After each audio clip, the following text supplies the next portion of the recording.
214 días pasó la ilicitana Patricia Aguilar, capturada física y psicológicamente en una selva peruana, atrapada por el autoproclamado líder de una secta que no solo consiguió captar su atención a través de las redes sociales, fue mucho más allá. Logró que ella lo dejara todo nada más cumplir los 18 años y cogiera un vuelo con destino a Lima sin billete de vuelta. Hoy en este primer programa de Enclave D hablamos de sectas, de sus efectos, de sus consecuencias y de cómo prevenirlas.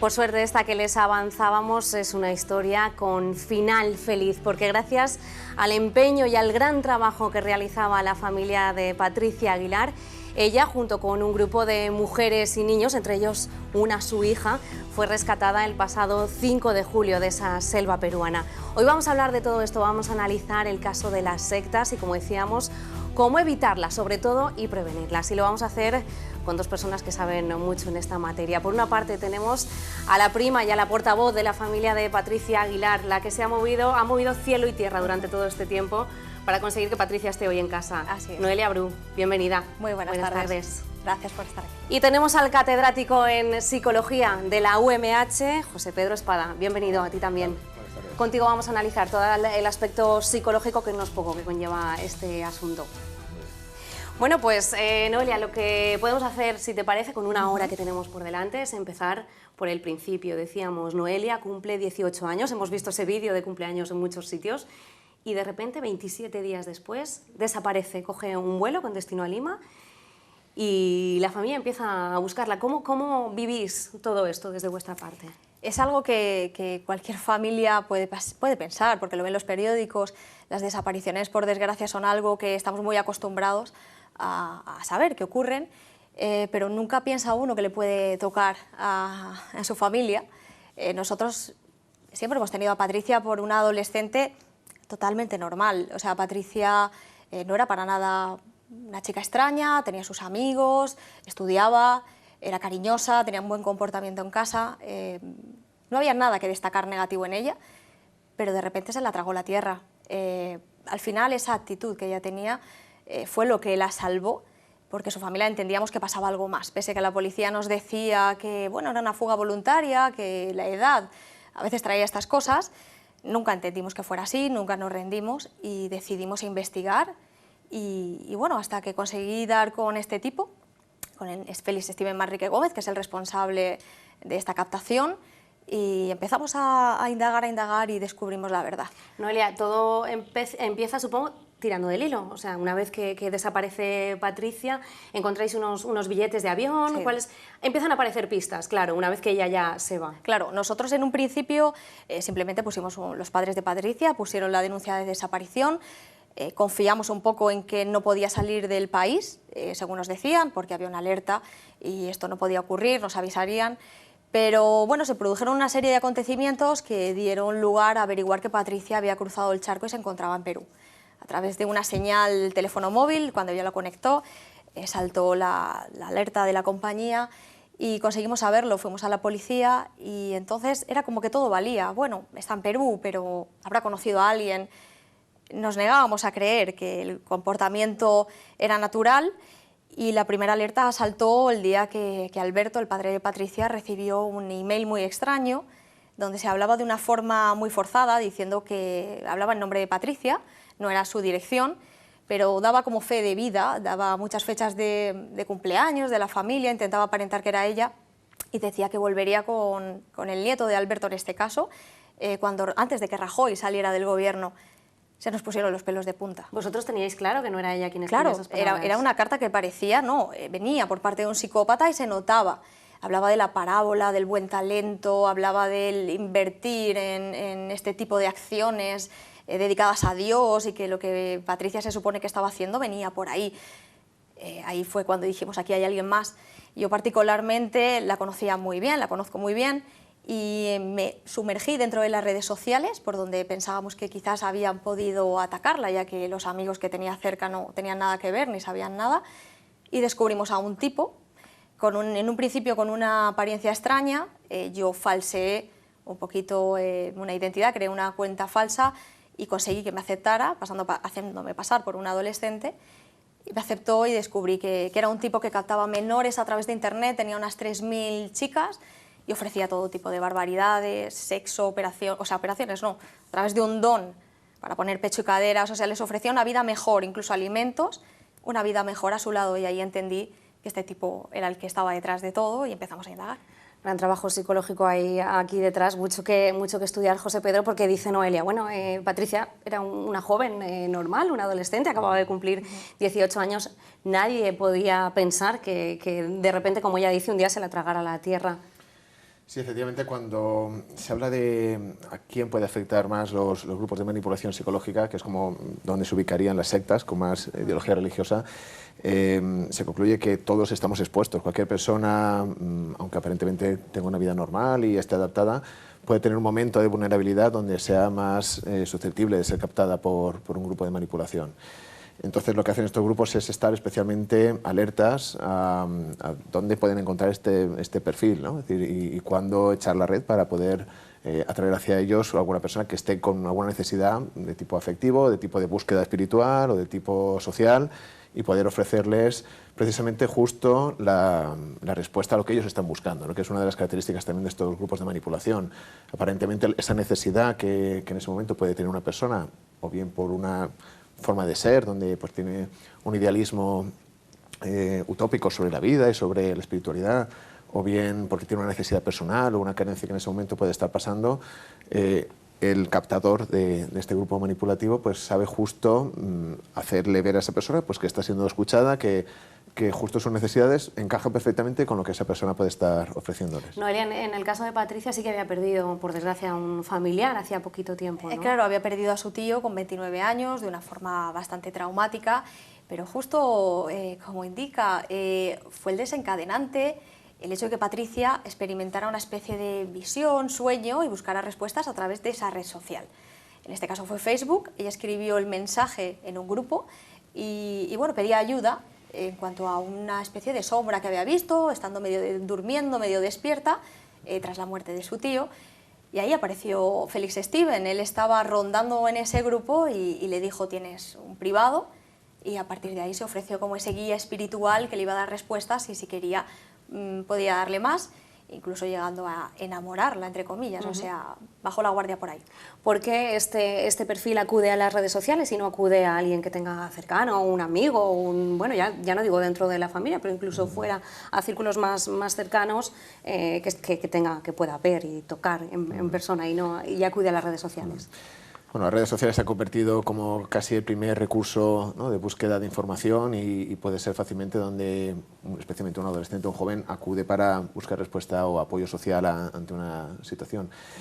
Es un medio donde muchas veces se puede encontrar información útil y conveniente. Lo malo es que, pues, bueno, al estar tan descontrolado, también es fácil que algún depredador, algún captador de grupos manipuladores puedan detectar donde hay alguien que puede ser captado, ¿no? Las redes sociales, tú decías, fue una gran pista, pero también Patricia dejó otras pistas en casa. No se preocupó ella tampoco de guardar demasiado todo lo que había estado tramando en este tiempo. Claro, él sí tomó precauciones, él todo lo tenía premeditado y sí sabía las partes que había que destruir, las que no.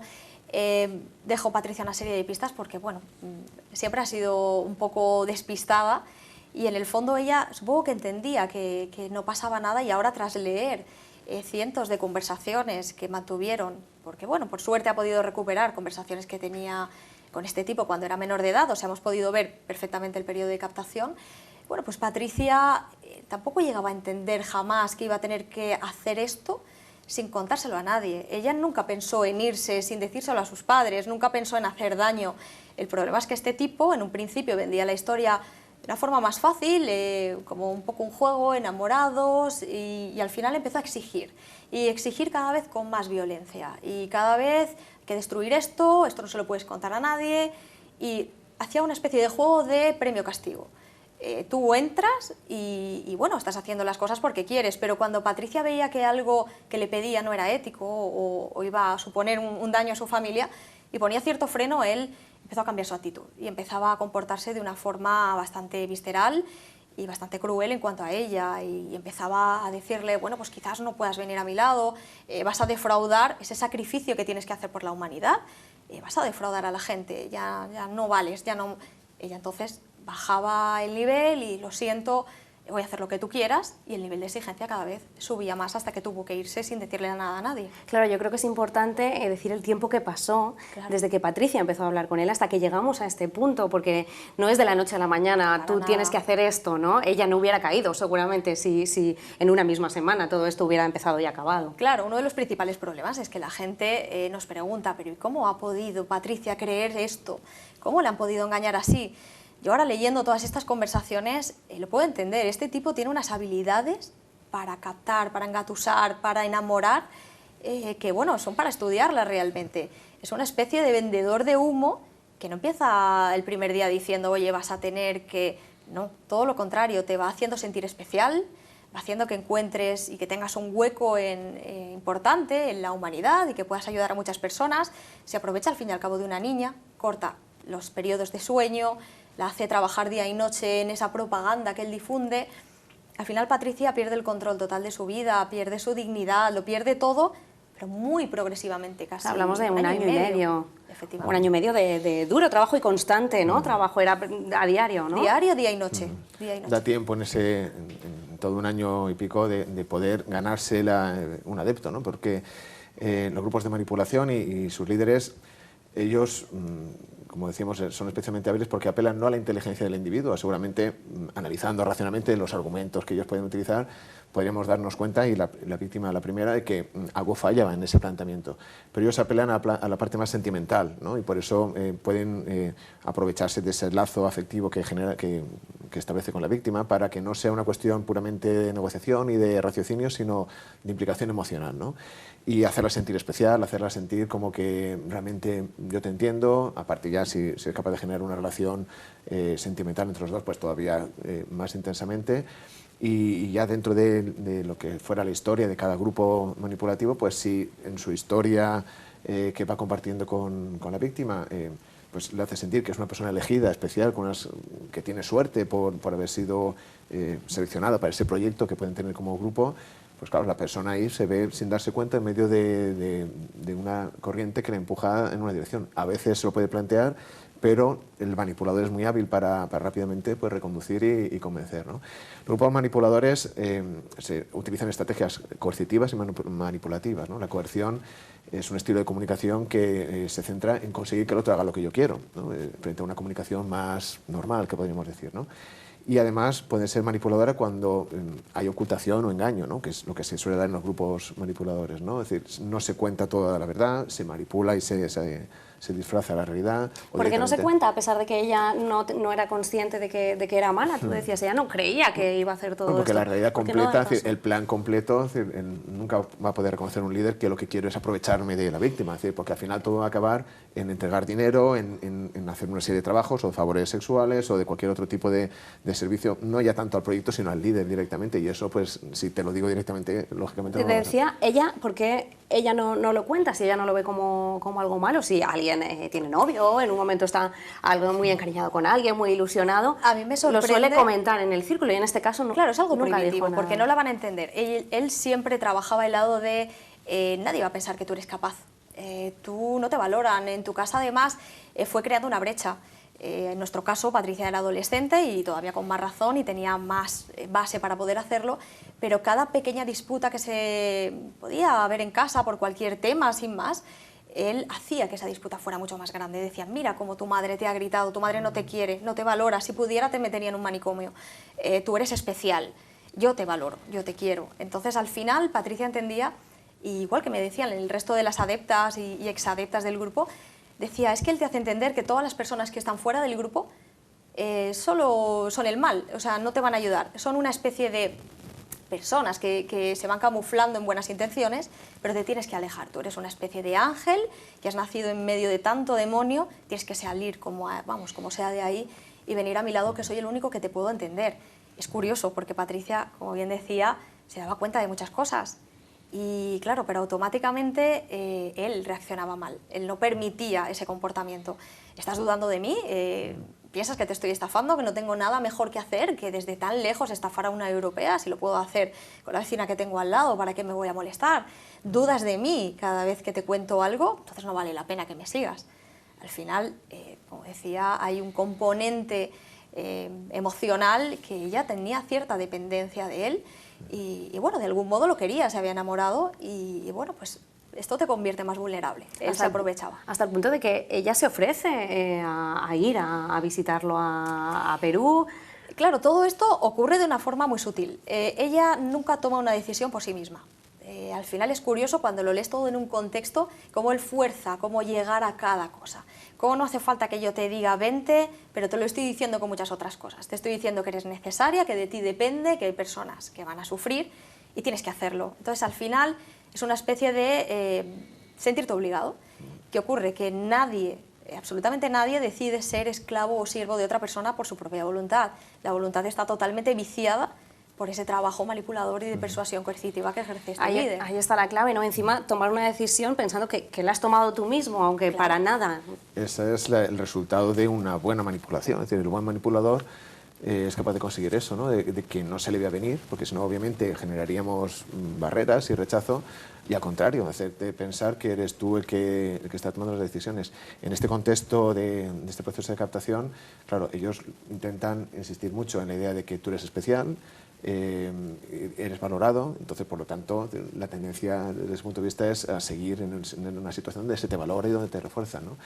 Y como obviamente también son buenos manipuladores, intentan aislar a la víctima de otras influencias posibles, ¿no? Y lógicamente la familia, si se da cuenta e intenta argumentar o incluso previenen que no se dé cuenta, pues utilizan discursos extremistas, ¿no? Es decir, bueno, estamos nosotros los elegidos que entendemos esta cuestión en la que estamos embarcados y los demás que no la entienden, o bien porque no son elegidos, o porque son inferiores, o son malos, o lo que fuera, ¿no? Van a intentar, previenen, ¿no? Y vacunan, por decirlo así, a la víctima.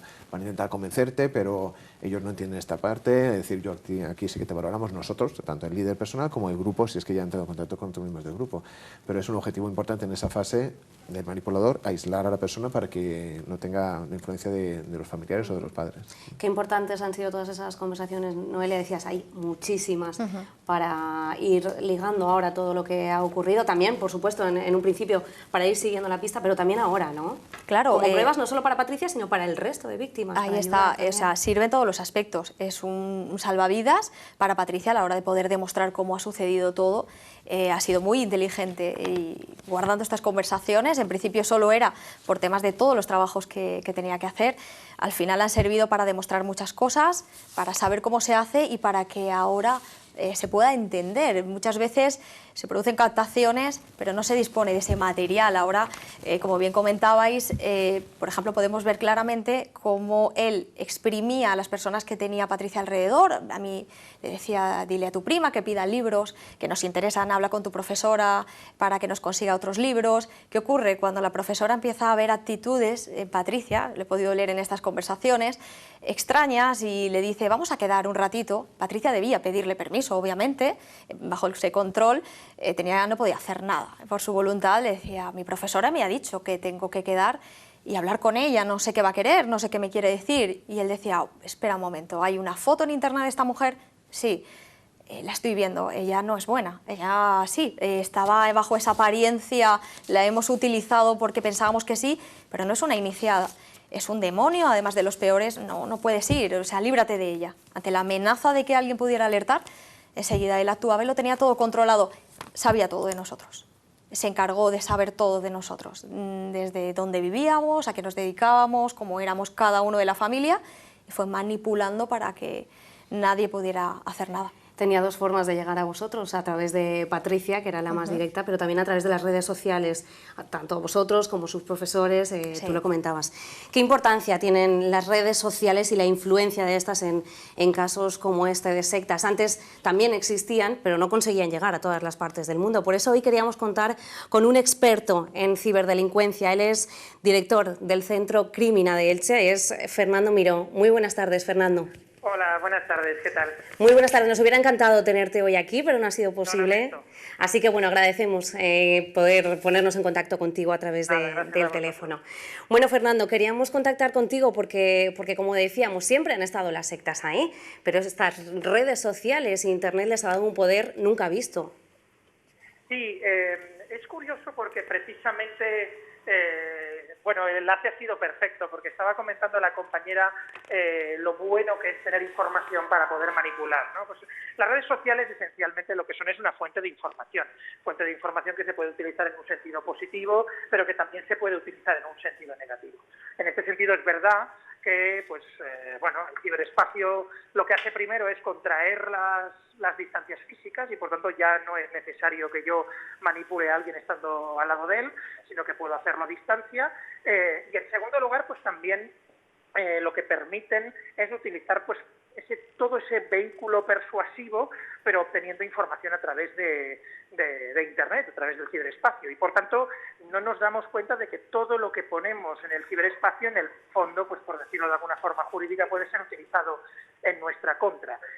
Yo desconozco si en este caso a lo mejor pues la información la obtenía más directamente a través de ella, pero hay muchos casos, pues por ejemplo, que se utilizan ya no para estas conductas, sino por ejemplo pues para coaccionar a una persona obteniendo imágenes sexuales de él, donde pues en efecto se investiga cuáles son los datos y si tiene familia, si no, se investiga y a partir de ahí pues eso se utiliza para la posterior coacción. Por tanto, en efecto, pues las redes sociales, por un lado, incrementan el número de personas que pueden acceder a otras personas que son de estas características y en segundo lugar, pues bueno, es decir, le dan más poder si lo quiere utilizar. Fernando, este programa queremos que sirva también de modo preventivo para los que nos estén viendo, además de, bueno, de poder explicar todo este asunto con tranquilidad.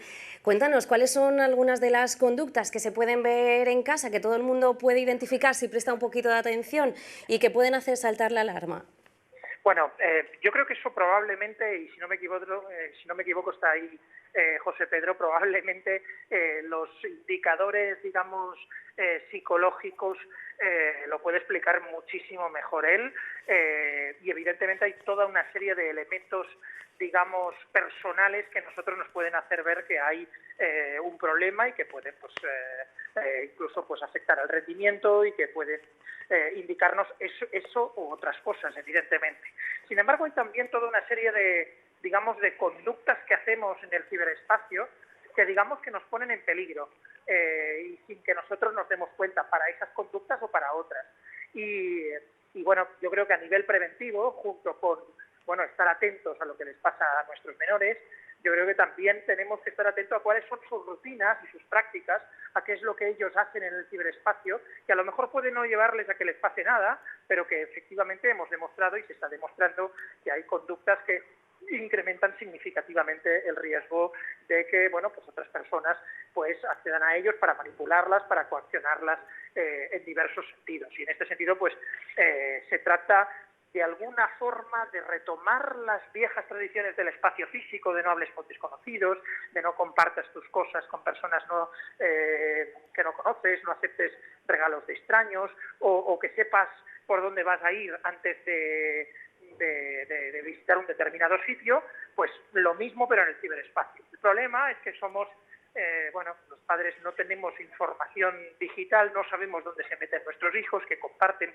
no nos damos cuenta que en las propias redes sociales se comparten datos personales como propia exigencia y claro, todo esto creo que nosotros nos tenemos que integrar y tenemos que empezar a aprender que, por ejemplo, pues poner datos personales reales es peligroso, que tener determinados vigilantes en redes sociales abiertas puede ser interesante, compartir redes con otros, compartir incluso el tiempo que estamos en Internet, y bueno, pues otra serie de medidas.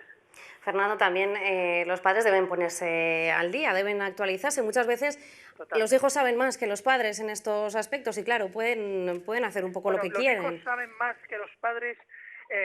Los hijos saben, yo como padre diría que los hijos siempre saben menos que los padres, pero lo cierto es que los hijos saben más que los padres en algunas herramientas, pero no saben de la vida y sin embargo no saben de determinados elementos que nosotros, sin embargo, lo que no sabemos son de las herramientas y cómo funcionan. Bueno, aprendamos cómo funcionan y transmitamos los valores de la vida y los elementos y la confianza y los refuerzos necesarios y a la vez pues las advertencias necesarias en el momento adecuado y de la forma adecuada y en relación con cómo funcionan las tecnologías, porque lo que no podemos obviar es que hoy en día los menores viven en las redes, se relacionan en ellas, estigmatizar la tecnología en ese sentido es un error, la tecnología la tienen ya en el teléfono móvil, nosotros los padres se lo damos como una forma de protección y en realidad es una forma de derribar los muros de la protección porque pueden acceder a muchas más cosas y lo que tenemos que saber es cómo utilizarlo y, como digo, dar las reglas de siempre en un nuevo lugar. Y un control, supongo, sobre todo.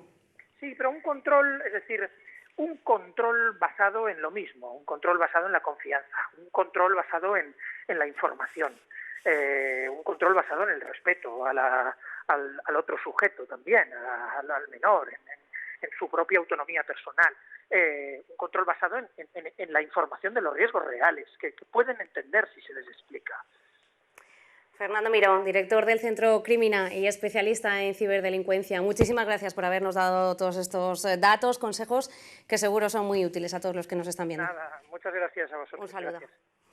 Pues si os parece, hacemos aquí una pequeña pausa. Enseguida vamos a escuchar también cómo cambió esa reacción de Patricia Aguilar desde el momento en el que fue capturada en Perú. Veremos el antes y el después cuando ella despierta y hablaremos también de futuro, de las estrategias que está siguiendo la familia para que este caso no se vuelva a repetir. Hacemos, como decíamos, una pequeña pausa y enseguida estamos de vuelta.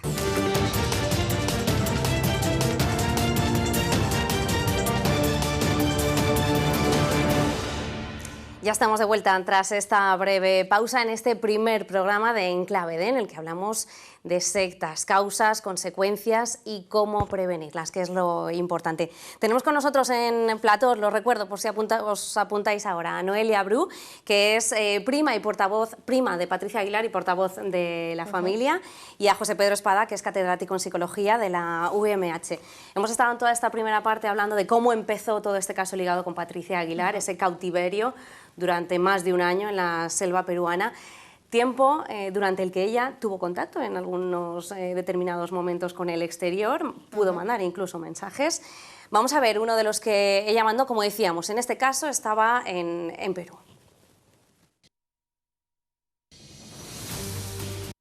En el consulado me he entrevistado con una cantidad bastante grande de funcionarios y con el mismo cónsul que me ha firmado mi declaración como que estoy en perfecto uso de mis facultades mentales y que no tengo retraso mental, como lo están describiendo en estas noticias. Al parecer no han hablado nada de todo esto, de que yo ya me he presentado, que me he puesto a derecho y de que estoy en total uso de mis facultades mentales, ¿no? De mi voluntad. Y la verdad me parece bastante mal que no se haya dicho nada de esto, ¿no?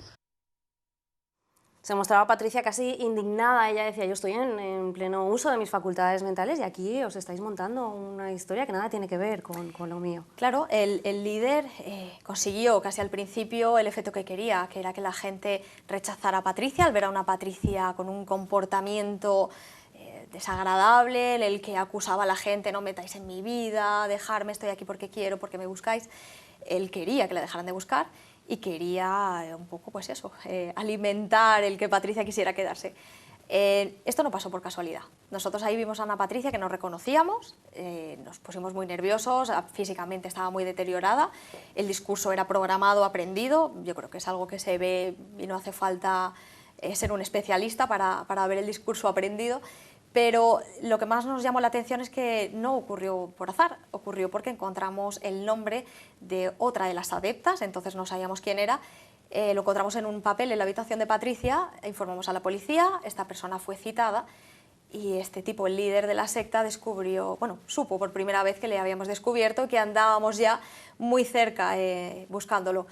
Entonces la obligó a grabar estos vídeos. A día de hoy sabemos que Patricia fue manipulada y con ese discurso aprendido, igual que en el resto de ocasiones que salió. Pero llama mucho la atención porque tú dices, al final consigue que ella resulte un poco como antipática, ¿no? Que la gente diga, pues es que esta chica está allí porque quiere. ¿Cómo consigue? Volvemos otra vez a lo mismo, ¿no? Sin decirle directamente que tienes que hacer esto. ¿Qué capacidad para conseguirlo? Sí, son todo objetivos por decir así, necesarios para conseguir el proceso completo de captación y de aislamiento de la persona, ¿no?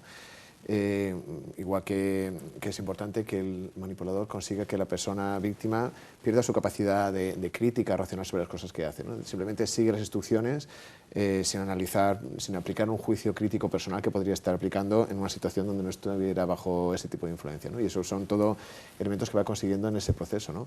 Y porque parece pues en ese punto del proceso que acabamos de ver, pues bueno, al verse amenazado, pues él pretendía un aislamiento completo para intentar que la familia, ya llegado al punto de la mayoría de edad, pues dejara de buscar o pensar, bueno, se ha ido porque ha querido, es decir, instaurar también una mentira más, ¿no? En todo este claro, proceso. y si me permites, lo que hemos descubierto después, el sentimiento de culpabilidad. Nos van a encontrar, nos van a hacer algo por tu culpa, tú tienes que evitarlo. A lo que nos pase a los demás va a ser por lo que tú hagas. Entonces nos busca porque tu familia ahora se ha empeñado en que esto no puede ser, vas a ser la responsable. Ese sentimiento de culpa es también lo que hace que ella salga. Influido por todo el grupo, porque ahí ya ese tipo de argumentos ya no pesa solo la influencia del líder, que es muy importante, sino ya el grupo en su conjunto, cuando ya entra en contacto con ellos, que bueno, pues le pueden culpabilizar a ella de verse todos expuestos, ¿no? Y actúan también como elemento de presión de unos a otros. Es también otra característica importante que se da en estos grupos. ¿Cómo estaba viviendo Patricia cuando lanza este mensaje? Aquí no vemos dónde vivía, cómo se encontraba, cuáles eran sus condiciones de vida. En un principio ellos empezaron a vivir en pisos en el centro de Lima. Es cierto que durante la captación se puede ver cómo él promete que van a tener una vida en pareja juntos y que van a tener un sitio donde vivir. Cuando Patricia llega se da cuenta que parte del dinero que le han hecho enviar pues al final no ha servido de nada y no hay un piso, pero que al final no va a ser el definitivo. Empiezan a vagar por ¿Ellos dos solos? varios lugares. En principio le decía que iban a vivir solos, al final acaban empezando a aparecer otras mujeres, pero siempre desde el argumento de, bueno, ya va a estar en su habitación, vamos a decir que es una amiga de la familia, poco a poco la va aleccionando para que entienda que estas mujeres, bueno, van a vivir, pero no son esposas. Ella, Patricia, no sabía que Steven estaba casado. Ella lo descubrió en el momento que llegó a Perú, casado oficialmente, y que tenía hijos tampoco lo sabía. O sea, él fue vendiendo un poco la moto a su manera, y las cosas empezaron a ser más forzadas cuando ya ella no tenía vuelta atrás, había hecho muchas cosas que no podía deshacer, iban a tener unas consecuencias, y entonces él apretaba diciéndole, bueno, pues te vas a tener que venir y si hace falta que viva con más mujeres, tiene que ser así, y ella ya no tenía opciones, ya había arriesgado demasiado. Claro, él le plantea que es el elegido para crear una nueva raza encargada de repoblar al mundo antes de que llegue el apocalipsis. Actúa en nombre de Gnosis, del grupo Gnosis. Sí, él lo pese a que no forma parte. Claro, a él lo expulsaron de Gnosis en 2012, tenemos además el documento que lo acredita. Él ha estado intentando beber de varios grupos y asociaciones más o menos lícitas en algunas ocasiones, ha ido intentando autoproclamarse líder en cada una de ellas, buscándose esa notoriedad, y se lo han impedido en todas. La última de la que tenemos constancia es Gnosis. Lo expulsaron por el mal comportamiento, por las amenazas, el intentar convencer y autoproclamarse ese príncipe Gurdjieff. Él dejó la asociación porque no le quedó más remedio, siguió con algunos comportamientos y con alguna base de Hare Krishna, de Gnosis, de todo tipo de religiones, y al final hizo un mix y decidió crear su propia secta.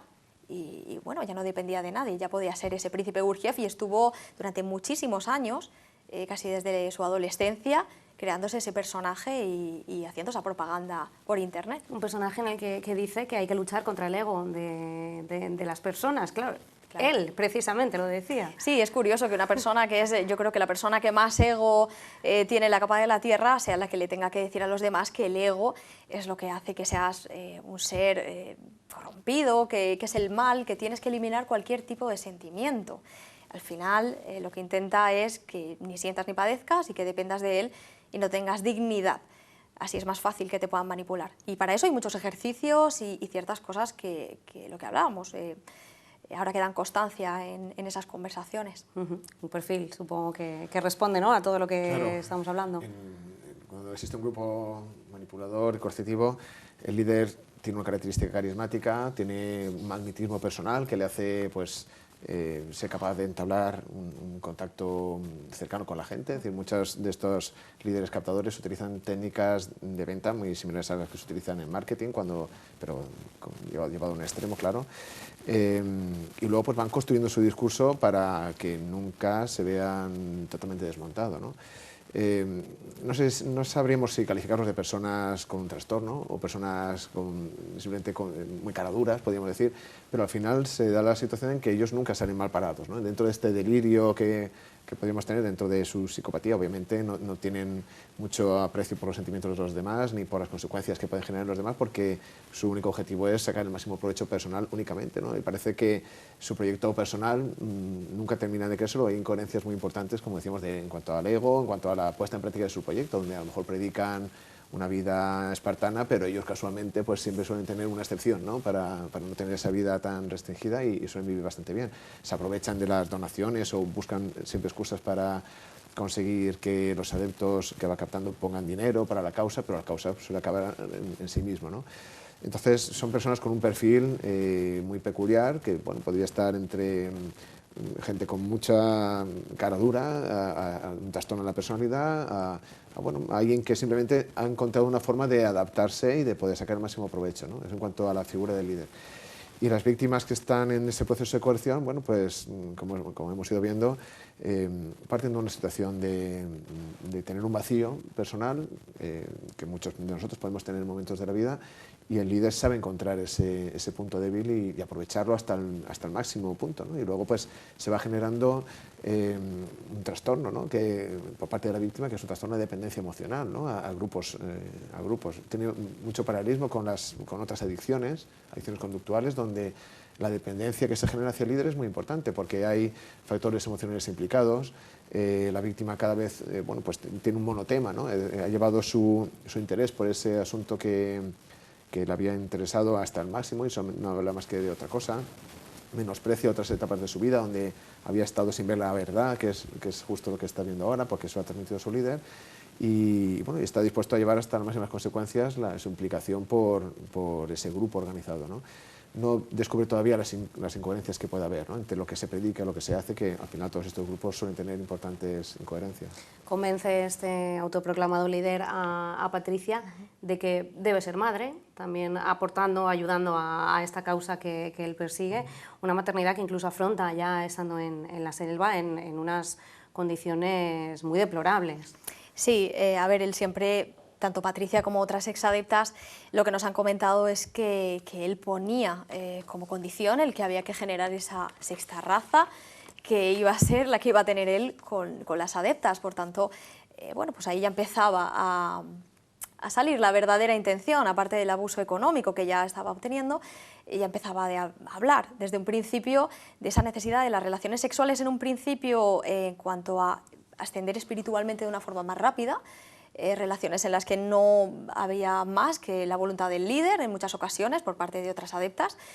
No tenían una atracción hacia esta persona, pero era algo necesario que se tenía que ver como parte de la fase espiritual. Una vez Patricia llegó a Perú, bueno, y ya estaba un poco aleccionada sobre que este tipo de conductas había que hacerlas, pues bueno, en julio aproximadamente de 2017 se queda embarazada. Tiene un embarazo en el que ella desde un primer momento ha tenido ese instinto maternal y ha querido proteger, ha querido tener asistencia sanitaria. Lógicamente, él le ha permitido en muy pocas ocasiones, en 2, si no me equivoco, hacerse una simple ecografía, incluso falseando los datos, que ella no pudiera dar el nombre de quien se hacía la ecografía para que no los encontraran, y puso la vida en riesgo tanto de Patricia como de la bebé en el momento en el que decide que para que no los encuentren tiene que se siente más sola. Acorralado en ese momento, se siente más perseguido, ¿no? Ahí estaba muy perseguido por nosotros, íbamos ya muy encima de él, teníamos muchas pistas, no sabíamos dónde estaban, pero sí había muchas personas alrededor que nos habíamos unido. No estábamos solos y él lo sabía, además llegamos incluso a ofrecer una recompensa, su cara estaba por todas partes, y nosotros lo único que queríamos era que se presentara ante la policía y explicara qué estaba sucediendo. Pues en todo esto desconocíamos que Patricia estaba embarazada, que llegó el día en el que se puso de parto. Pese a que él ya os decía en un primer momento que ya conoceríais a su nieto, sí, exacto, ya sabía perfectamente. Ella amenazaba con eso. Sí, pero no teníais constancia, claro. No, nunca. Nosotros sabíamos que en el momento que, si alguna vez encontrábamos a Patricia, podía haber tenido algún bebé o estar embarazada, pero bueno, nos lo encontramos al final de sopetón. Lo triste ha sido descubrir que Patricia, claro, que deseaba tener asistencia médica, ya no solo por ella misma, o sea, por el riesgo en el que se ponía la vida del bebé, y ella tuvo al bebé en una zona de la selva donde por aquel entonces sí habían unas cuantas casas, unos cuantos vecinos, pero para que veáis hasta el punto en el que llega el daño que se puede hacer. Dentro del grupo habían niños que eran hijos del líder con otras adeptas. Patricia era la encargada de cuidar y tener a cargo a estos niños que ni siquiera iban al colegio, solo seguían las creencias y el adoctrinamiento de este líder, que era su padre, mal padre, pero bueno, al fin y al cabo su padre. Decidieron que Patricia tenía que estar sola con estos niños. En el momento que ella se pone de parto, le dice a los niños que llamen a los vecinos que se ha puesto de parto y tiene mucho dolor, y los niños dicen que no, porque van a matar al bebé, porque su padre les ha dicho que si viene gente de fuera van a hacer daño. Al final Patricia, gritando, exige: tenéis que abrir, me estoy muriendo, tengo muchísimo dolor. Entran los vecinos y ayudan, y Patricia pare en medio de la selva solo con 4 vecinos que estaban dando vueltas, y una niña de 9 años es la que coge por primera vez al bebé, y una vecina corta el cordón umbilical con un cuchillo. Su padre se enteró, Steven, se enteró del nacimiento de la niña una semana después, y nunca ningún médico la vio hasta que pudo estar a buen recaudo cuando la policía actuó. Esa es la mentalidad. La vida de él es la primera, después la de ellas, que son las que le tienen que dar hijos, y después van los niños, que pueden ser perfectamente reponibles, por decirlo de algún modo. No valoraba la vida de los niños y bueno, Patricia sí tuvo ese instinto maternal, protegió al bebé y por suerte llegamos a tiempo. La aisló aún más en un cobertizo, en una cabaña sin luz, sin agua, sin comida. A los 4 niños y al bebé estaban llenos de picaduras, pero bueno, la policía, gracias a la intervención también de Alberto, que estaba allí, gracias a 2 policías muy valientes. Alberto, que es el padre, que el padre de Patricia, que tiene muchísimo valor aquí en esta historia. Eso es, sí, fue fundamental. Intervinieron a tiempo y como decían, un mes después seguramente hubiéramos encontrado cadáveres. ¿Qué supuso para Patricia enfrentarse a una maternidad, a un parto, a un momento como este, encima luego después más recluida todavía de lo que estaba? ¿Hizo algún pequeño clic, aunque fuera su mente? Sí, Patricia, claro, ella temía por su vida ya. Ella ha sido víctima en todo este tiempo de abusos sexuales, físicos, psicológicos, de todo tipo. Tanto ella como los niños, como el resto de las adeptas. Ella era consciente del peligro que corría. El problema es que a la hora de pedir ayuda, pues este tipo amenazaba con lo que más quería. Tú vete, denúnciame y quizás las consecuencias la paguen los niños que están aquí. Entonces ella, de algún modo, anulada, sin capacidad ni alimentación correcta, ni horas de sueño correctas y ya muy perdida, no tenía esa fuerza para dar el paso de salir. Pero ella tenía esa duda, ya sabía que este tipo les iba a hacer daño y bueno, eso ayudó. La niña ya no tenía que luchar solo por su vida, tenía que luchar por la de la niña, y en el momento que la rescatan, ella reacciona de una forma un poco como si nada le importara, ni para bien ni para mal. Por un lado, ahora me dice, sentía que iba a haber una parte de bronca porque Steven iba a decir, ¿qué habéis hecho para que nos encuentren? ¿Sois culpables? Sabía que algo de todas esas creencias se iba a romper y estaba perdida, no sabía muy bien qué era real y qué no, pero sintió un gran alivio, de decir, por fin esta pesadilla se va a acabar. Y eso es lo que siente ahora, a día de hoy. Psicológicamente es un paso muy importante, todo este que nos ha contado Noelia. Sí, al parecer aquí se dieron las circunstancias como para que ese proceso de vincularse del grupo y del líder pues fuera evolucionando bien, ¿no? Porque igual que en otros casos, pues la víctima puede resistirse y puede estar todavía muy convencida de todo el adoctrinamiento que puede haber tenido en ese proceso de manipulación. Aquí parece que Patricia pues ya distorsionaba el discurso que se había transmitido con la realidad que ella observaba, y lo que mantenía más cohesionado el grupo y la vinculación de Patricia podía ser más este otro elemento que el líder puede utilizar perfectamente, que es el de la culpabilidad en caso de que te plantees abandonarnos, ¿no? Porque eso va a generar una serie de consecuencias. Una culpabilidad que se maneja en cuanto a esa vinculación personal entre el líder y la víctima, con esos lazos afectivos, y también con los otros, bueno, pues jugando hasta con el bienestar o la seguridad que pueden tener otras personas en el grupo. No solamente ya con el proyecto de grupo organizado, que se ve puesto en amenaza si tú te marchas, sino también con la seguridad que pueden tener estas otras personas que están aquí, ¿no? Entonces, claro, utilizan perfectamente, ahí ya en otro punto distinto del proceso, donde ya algunas cartas se han ido destapando, utilizan otros elementos, como puede ser ese miedo a... Es decir, la persona se puede plantear que sería una buena idea dejarse ese proyecto, pero tiene miedo a consecuencias que puedan darse, ¿no? Entonces ahí, bueno, por suerte fue coincidiendo todo de manera que al final evolucionó bien. Por suerte llegó su padre, llegó la policía, la rescató de esas imágenes que hemos estado viendo a lo largo de todo el programa, con su pequeña, como decías, picada por todos los sitios. Ella da primero una versión, sí, por supuesto, mentalmente, psicológicamente, es un momento muy concreto.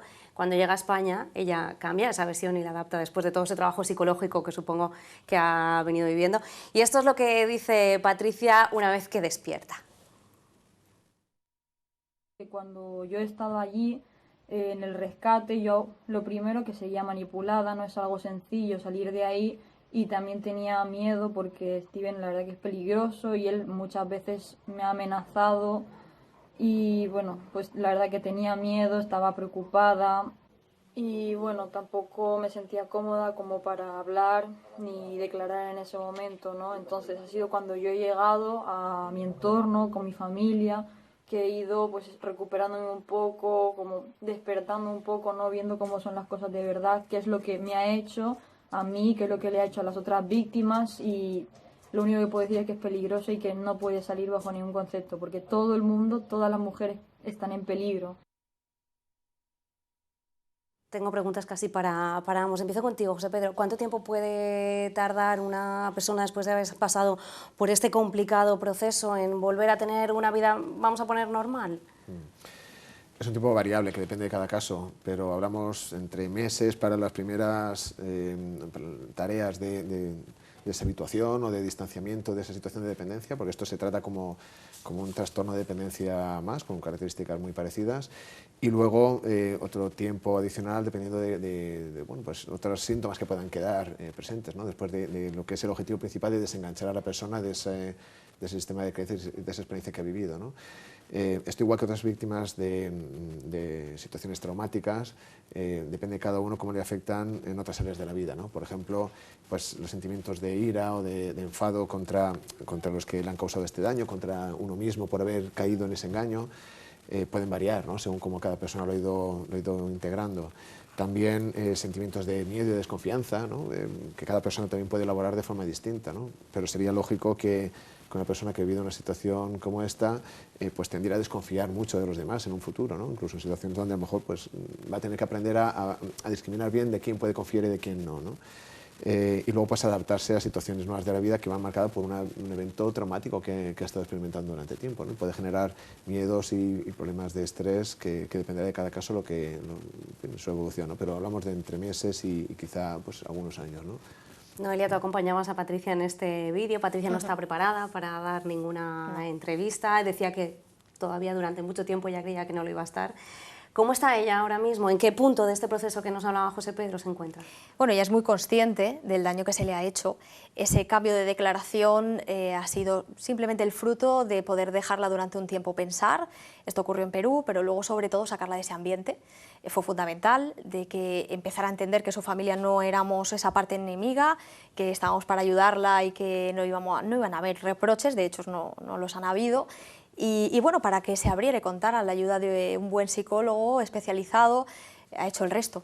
El que ella entienda simplemente qué pasa en este tipo de situaciones y ayudarla a ella misma a darse cuenta que sí, había sido víctima de una persuasión y de una manipulación bestial en la que ella no había tenido ningún beneficio. Bueno, sí, su hija, pero no vamos a incluirlo en lo que era el plan inicial.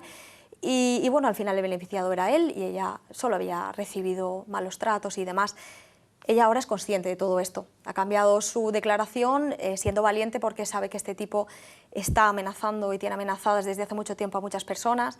Ella es consciente de las cosas que le ha pedido, ha podido ver que todos aquellos vídeos que le pedían un inicio y que hacía que otras chicas, a través de Patricia, Patricia le conseguía este tipo de vídeos de carácter sexual y tal, de menores a través de internet, se ha empezado a dar cuenta, claro, que de la realidad. Este tipo me utilizaba para captar a otras chicas, me utilizaba para obtener un beneficio. Es consciente y por tanto eso la hace seguir adelante. La niña hace el resto y bueno, al final estamos dándole mucho cariño y dentro de todo el contexto está muy bien y se recupera muy rápido. Fue rápida para entrar, rápida para salir. Supongo que en esa recuperación será vital que Steven siga en la cárcel.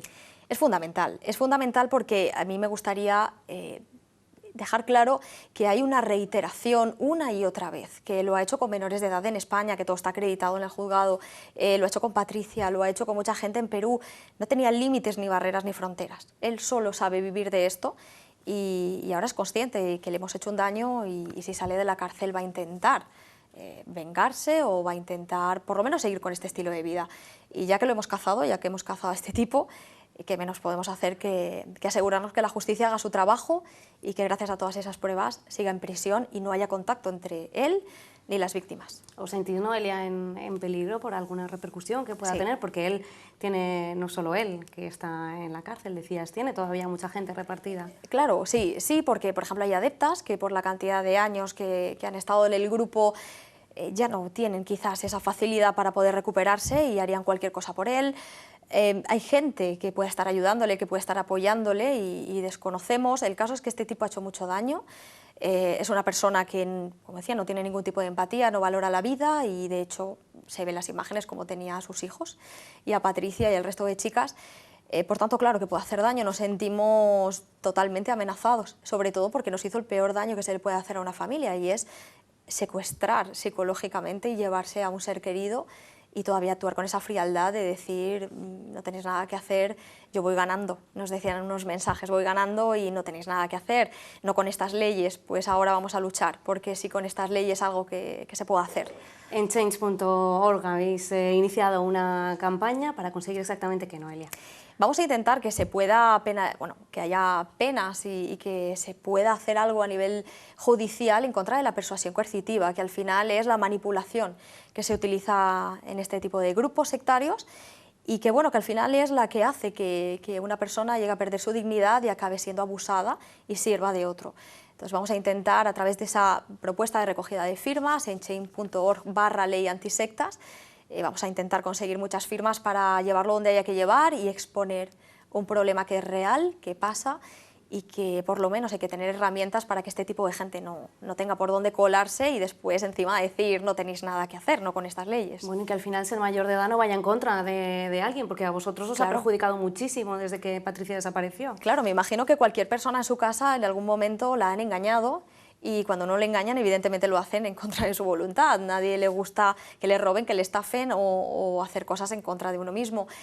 Pues nosotros al final entendemos que todo esto se tiene que castigar de algún modo. Y da igual si uno es adulto o es joven, cualquiera está expuesto. De hecho, nosotros en este tiempo nos hemos sentido engañados y casi estafados por muchas personas. Te das cuenta que cuando piensas que tienes el control, no siempre se tiene, obviamente. Y esta gente lo tiene todo muy estudiado. Así es que, independientemente de la edad, hay que, por lo menos, va a traer algo bueno para todos, estar protegidos. Quiere la familia también que se incrementen las campañas de concienciación, de prevención en institutos. Qué importante es también que al final los jóvenes sepan que esto existe y cuáles son los síntomas que a ellos les tienen que hacer también reaccionar. Sí, sí. Existen algunos programas, pero no se aplican de forma muy generalizada. Las intervenciones con estudiantes y con adolescentes deben ir dirigidas sobre todo a que ellos sepan darse cuenta pronto de cuando alguien está intentando manipularles, ¿no? Ese es como el objetivo principal, ¿no? Detectar pues, un grupo sano, con una afición sana, como puede ser cualquier interés social o político, porque estos grupos sabemos que muchas veces toman forma de asociaciones culturales o religiosas en algunos casos, o incluso políticas, pero son simples disfraces para ir captando gente y a partir de ahí ver los casos que pueden pasar a los siguientes niveles. Entonces es muy importante que un adolescente joven sepa cuando alguien le está intentando manipular y le está intentando instaurar una idea que en realidad no es suya, le está transmitiendo una serie de creencias que pueden parecer buenas pero que ya empiezan a oler un poco raro porque son muy extremistas o ya empiezan a parecer un cuento demasiado extraño, ¿no? Y sobre todo que nunca rompan sus canales de comunicación principal con su familia y con sus amigos, ¿no? Porque estos grupos lo que pretenden es aislar y ser ellos la principal fuente de confianza para que siempre tengas que recurrir a ellos, ¿no? Nos quedamos con todos esos consejos, tanto los que nos has dado tú, José Pedro, Noelia, como los que nos ha dado Fernando Miró. Muchísimas gracias, esperamos que hayan servido para que alguien que esté allí pueda estar prevenido y precavido ante lo que pueda pasar. José Pedro Espada, catedrático en Psicología de la UMH, y Noelia Bru, prima y portavoz de la familia de Patricia Aguilar. Muchísimas gracias a los dos por habernos acompañado. Gracias también a todos los que estáis detrás. Nos vemos en el próximo programa. Hasta entonces.